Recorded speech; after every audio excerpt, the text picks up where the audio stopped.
রবের কিংডমে যত দুর্নীতিবাজ নেতা নেত্রী এবং কর্মী সমাজ রয়েছে, এদের থেকে আল্লাহ তাআলার কাছে আশ্রয় চাচ্ছি। সম্মানিত দর্শকবৃন্দ, আপনাদের সকলকে জানাই সালামুন আলাইকুম। আল্লাহ তাআলার প্রেরিত রাসূল এবং নবীদেরকে মানুষেরা কোরআনের দৃষ্টিতে চিনতে চায় না, আবার অনেকে চিনেও না চেনার ভান করে। সবাই জানে এই রবের কিংডমে যত নবী এবং রাসূল এসেছেন, তারা সবাই পৃথিবীতে শান্তি স্থাপন করে গেছেন, অশান্তির কোনো কাজ করেননি। কিন্তু বিশ্বমোড়ল যারা, তাদের দশা যদি আমরা একটু দেখি, 2 নম্বর সূরা আল বাকারার 11 থেকে নিয়ে 16 আয়াতগুলিতে আমরা দেখতে পাবো। এখানে বলা হচ্ছে, আর যখন মানুষকে বলা হয় পৃথিবীতে ফাসাদ সৃষ্টি করো না, তখন তারা বলে আমরা তো শান্তি স্থাপনকারী। আল্লাহ বলেন, তোমরা জেনে রাখো বিনা সন্দেহে ওরাই ফাসাদ সৃষ্টিকারী, কিন্তু ওরা তা বুঝতে পারছে না। এই দুটি আয়াতের দৃষ্টিতে ইউনাইটেড নেশনকে আমরা দেখে নিতে পারি, পেন্টাগনকে আমরা দেখে নিতে পারি। এরা ফাসাদ সৃষ্টিকারী এবং এদের সাথে যারা রয়েছে বিশ্বমোড়ল, সবাই ফাসাদ সৃষ্টিকারী। 13 নম্বর আয়াতে বলা হচ্ছে, আর যখন তাদেরকে বলা হয় তোমরা ঈমান আনো যেমন মুমিনরা ঈমান এনেছে, তারা বলে আমরা কি বোকাদের মতো ঈমান আনবো? এই বিশ্বমোড়লদের দৃষ্টিতে মুমিন সমাজ হচ্ছে বোকা। আল্লাহ বলেন, তোমরা জেনে রাখো আসলে ওরাই বোকা, কিন্তু তারা তা জানতেই চাচ্ছে না। 14 নম্বর আয়াতে বলা হচ্ছে, আর যখন তারা ঈমানদারদের সাথে মেশে, তখন তারা বলে আমরাও ঈমান এনেছি। এ হচ্ছে এদের চরিত্র, যা আল্লাহ আমাদেরকে বলে দিচ্ছেন কোরআনের মাধ্যম দিয়ে। আর যখন তারা তাদের শয়তানদের সাথে সাক্ষাৎ করে, তারা বলে বিনা সন্দেহে আমরা তো তোমাদের সাথেই আছি, আসলে আমরা তামাশা করতে গিয়েছিলাম, বা আমরা তামাশা করে থাকি। আল্লাহ বলছেন 15 নম্বর আয়াতে, তাদের সাথে আল্লাহ উপহাস করে থাকেন এবং তাদেরকে তাদের বিদ্রোহের মধ্যে ছেড়ে দিয়েছেন যেন তারা হয়রান থাকে। 16 নম্বর আয়াতে আল্লাহ বলছেন, তারা ওই সমস্ত লোক যারা হিদায়াতের পরিবর্তে গুমরাহি ক্রয় করে থাকে, তাই তো তারা এই ব্যবসায় লাভবান হতে পারবে না এবং তারা হিদায়াতও লাভ করতে পারবে না। বিশ্বমোড়ল, সে সুন্নি মুসলমান হোক, শিয়া মুসলমান হোক, সালাফি মুসলমান হোক, এরা সবাই এই কোরআনের 5 নম্বর সূরা আল মাইদার 51 নম্বর আয়াতকে ডিঙ্গিয়ে তারা ইহুদি এবং খ্রিস্টানদেরকে বন্ধু হিসেবে গ্রহণ করে নিয়েছে। এই মোড়ল আরব হোক অনারব হোক, এরা সবাই। আর আমাদের দেশের ঘসিটি বেগম ভারতের সাথে তো বলেছে এত কিছু ভারতকে দিয়েছি যে সারা জীবন মনে রাখবে। আর কিছু মন্ত্রী রয়েছে, তারা বলে যাচ্ছে ভারত বাংলাদেশের সাথে সম্পর্ক স্বামী স্ত্রীর। আবার অনেকে বলছে ভারতের বাংলাদেশের সাথে সম্পর্ক হচ্ছে রক্তের। কোরআন আমাদেরকে বলছে আমরা কোনোভাবেই ইহুদি খ্রিস্টান এবং তাদের যারা অনুসারী রয়েছে তাদেরকে তাদের সাথে আমরা বন্ধুত্ব করতে পারবো না, বন্ধু বলে পরিচয় দিতে পারবো না। এখন যারা করে যাচ্ছে, আল্লাহ বলছে তারা ওই সমস্ত লোক যারা হিদায়াতের পরিবর্তে গুমরাহি ক্রয় করে থাকে, তাই তো তারা এই ব্যবসায় লাভবান হতে পারবে না, আর তারা হিদায়াত লাভ করতে পারবে না।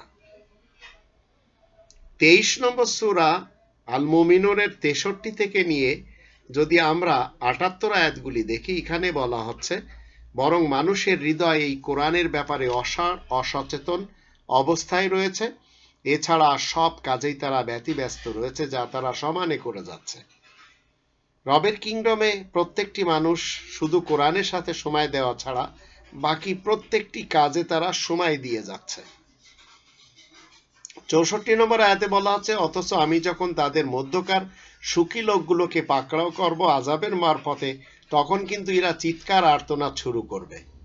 একটু চিন্তা করে দেখুন, আমাদের দেশে কিছু দুর্নীতিবাজ মন্ত্রী, দুর্নীতিবাজ উচ্চ পদস্থ লোকদেরকে আল্লাহ যখন পাকড়াও করলেন, তখন গরিবরা তাদের জন্য ক্রন্দন করা শুরু করলো, আর মৌলবাদ তাদের জন্য কোরআন খানির ব্যবস্থা করলো।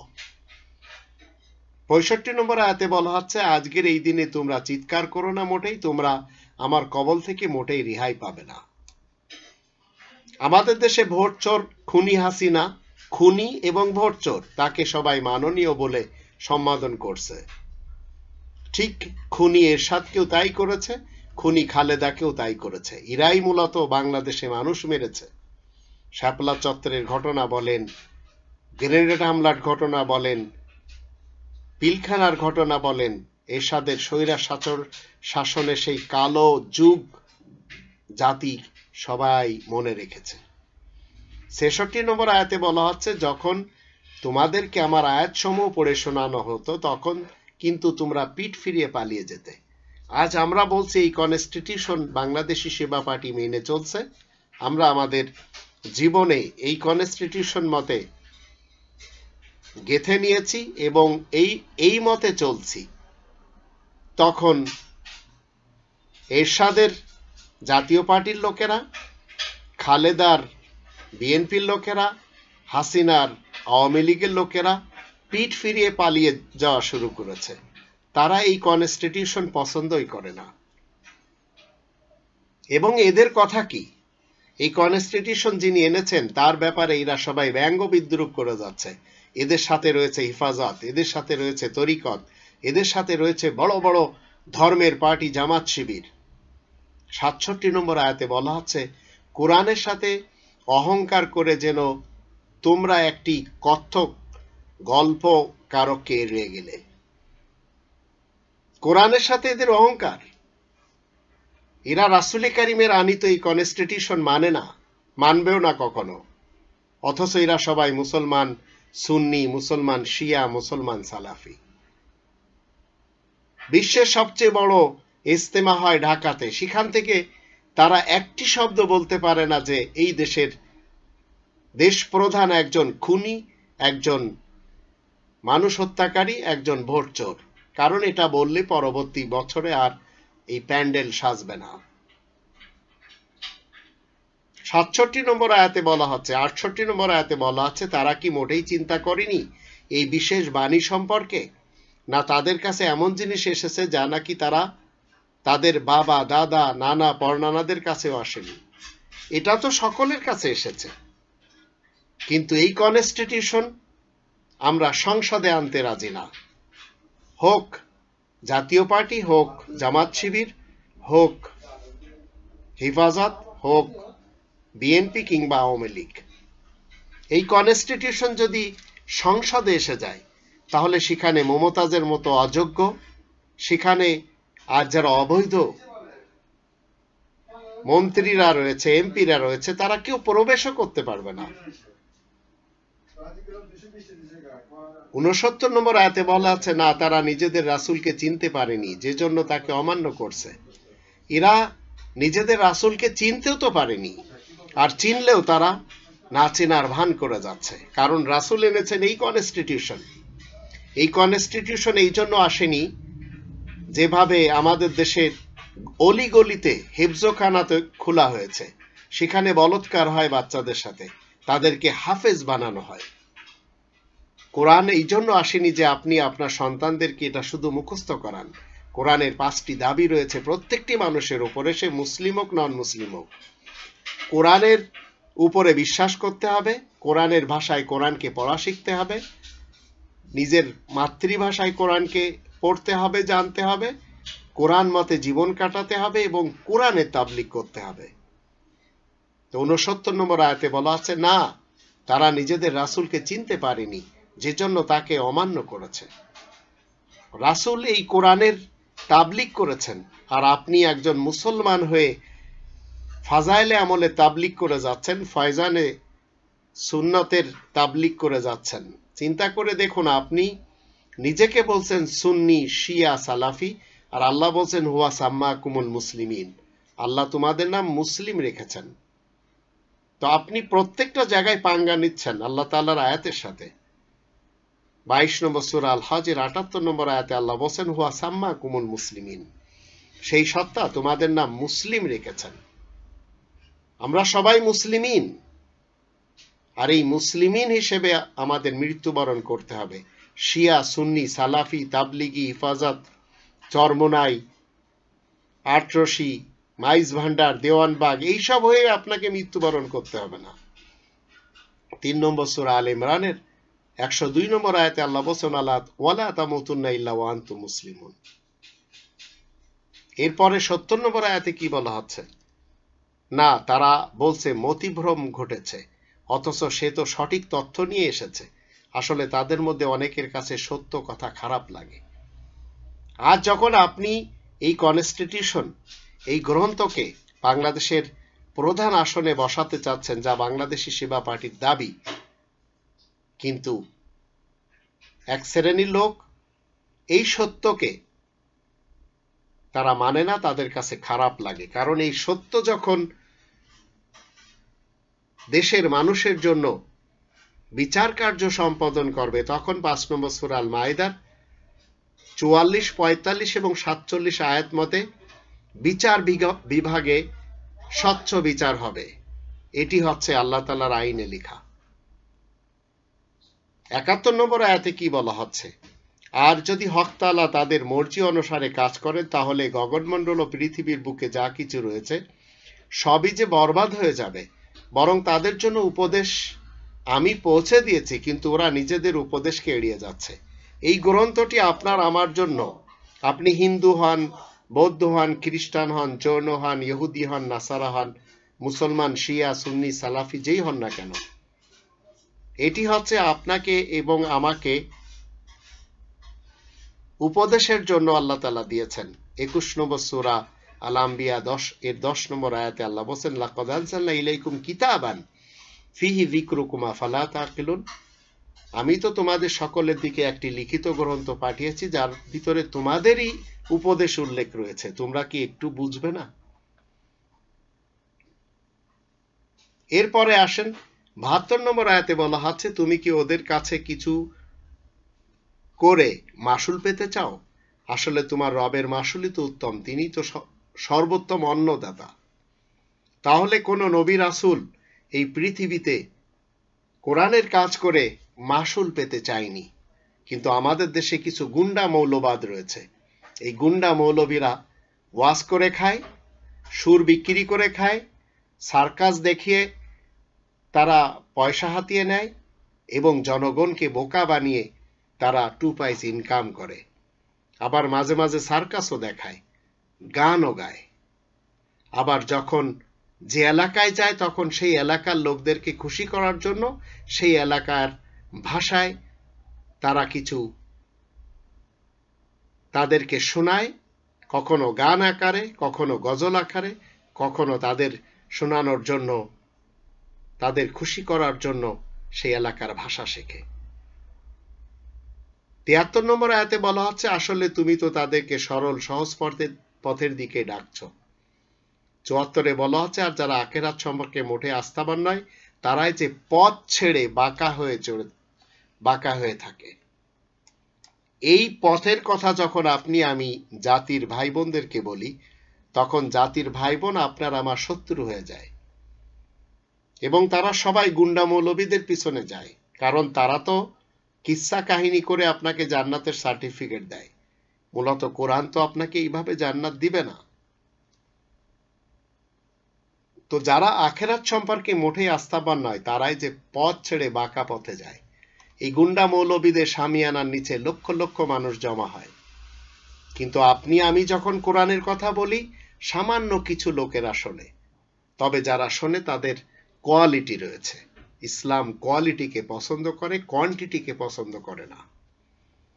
75 নম্বর আয়াতে বলা হচ্ছে, আমি যদি তাদের উপরে মেহেরবানি করি আর তাদের দুঃখ কষ্ট দূর করে দিই, তবুও যে তারা বরাবর নিজেদের দুষ্টুমি নিয়ে বিভ্রান্ত হয়ে থাকবে।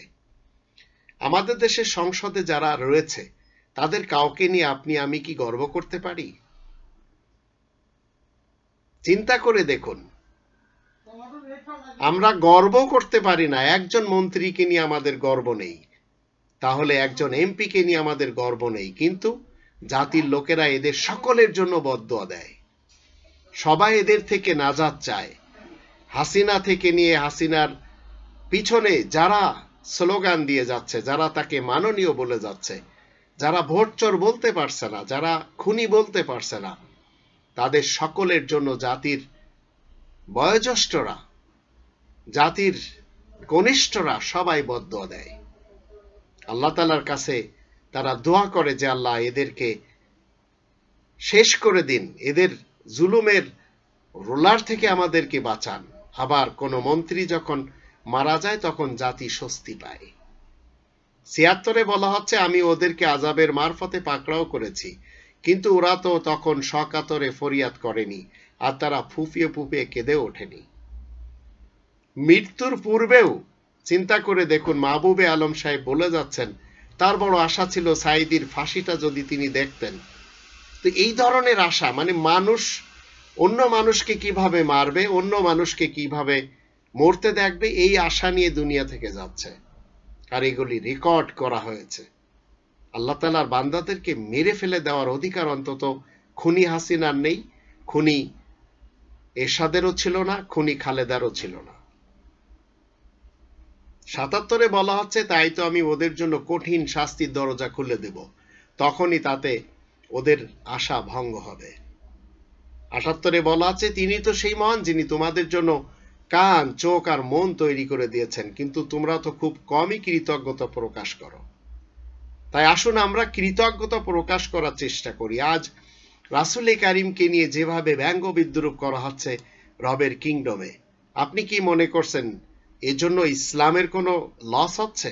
না, আরো বেশি মানুষ নন মুসলিম যারা, তারা এই কোরআন স্টাডি করছে এবং তারা ইসলামের ছায়াতে চলে আসছে। কিন্তু শুধু মুসলমান শিয়া, মুসলমান সুন্নি এবং মুসলমান সালাফিরা আসতে পারছে না। এরা রোড ব্লক করে দিচ্ছে, মানুষকে তাদের গন্তব্যস্থানে যেতে দিচ্ছে না।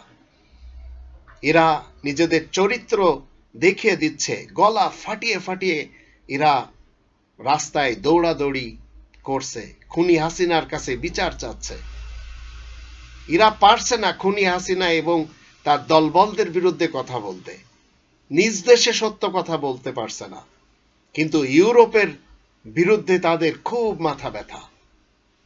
আবার তাদেরকে যখন আপনি বলবেন যে আপনাদের ইউরোপের ভিসা লেগে যাচ্ছে, দেখবেন আস্তে মুখ বন্ধ করে দিয়ে সেই ইউরোপে তারা চলে আসবে। তাহলে বোঝা গেল এরা দুমুখ লোক। বিশ্ব মোড়লেরা আজ যত বেশি রাসূল কারীমের বিরুদ্ধে, যত বেশি নবী রাসূলদের বিরুদ্ধে তারা কথা বলছে, লেখা লিখছে, বিভিন্ন কার্টুন অঙ্কন করছে, তাতে লাভ হচ্ছে কাদের? ইসলামের লাভ হচ্ছে। মানুষ আরো বেশি স্টাডি করছে এই কোরআন, তখন তারা চলে আসছে। আবার আসার পরে যখন তারা দেখছে কোরআন কি বলে, শিয়া, সুন্নি এবং সালাফি মুসলমানেরা কি বলে বা কি করে, তখন আবার তাদেরকে ঘৃণা করা শুরু করেছে। আজ আপনার আমার যদি চরিত্রই ঠিক না থাকে, তো আপনি যত ব্যঙ্গ বিদ্রূপকারী পৃথিবীতে রয়েছে তাদেরকে আপনি মেরে ফেলে দিতে চাচ্ছেন, এই অর্ডার তো আল্লাহ আপনাকে দেননি। আল্লাহ তাদের জন্য শাস্তির ব্যবস্থা করেছেন, তারা রসুলকে চিনেও চিনছে না। নিজ দেশে রাসূলের আনিত এই কনস্টিটিউশন সংসদে নেই, তাতে আপনার কোনো জ্বালাপোড়া নেই, কিন্তু ফ্রান্সে কে কার্টুন অঙ্কন করেছে তা নিয়ে আপনার খুব বেশি মাথা ব্যথা। একটু চিন্তা করে দেখুন, নিজ দেশ নিয়ে ভাবুন। পার্শ্ববর্তী দেশকে আপনি বলছেন স্বামী স্ত্রীর সম্পর্ক বাংলাদেশ আর ভারতের সাথে, আর ফ্রান্সে কার্টুন অঙ্কন করছে, সেই কার্টুন কিভাবে রাসূলের হতে পারে? সেই লোকটি কি রাসূলকে দেখেছে কখনো? না, সব মিথ্যা, ভুয়া, বানোয়াট। আর এগুলি সব মুসলমানদের হাদিসের গ্রন্থ থেকে, সিরাতের গ্রন্থ থেকে তারা পাচ্ছে। এইসব গ্রন্থগুলি আপনারা বন্ধ করুন না, কিন্তু আপনারা কোনোদিন বন্ধ করবেন না। এই গ্রন্থগুলি তো পড়ায় আপনারা 2 পয়সা ইনকাম করছেন। আল্লাহ আমাদের সকলকে ধর্মের যত গুন্ডা মৌলবী রয়েছে এদের থেকে বাঁচার তৌফিক দান করুন, আর উলামায়ে রব্বানি এবং উলামায়ে হক্কানি যারা রয়েছে তাদের সাথে আমরা যেন মিশে চলতে পারি সেই তৌফিক দান করুন।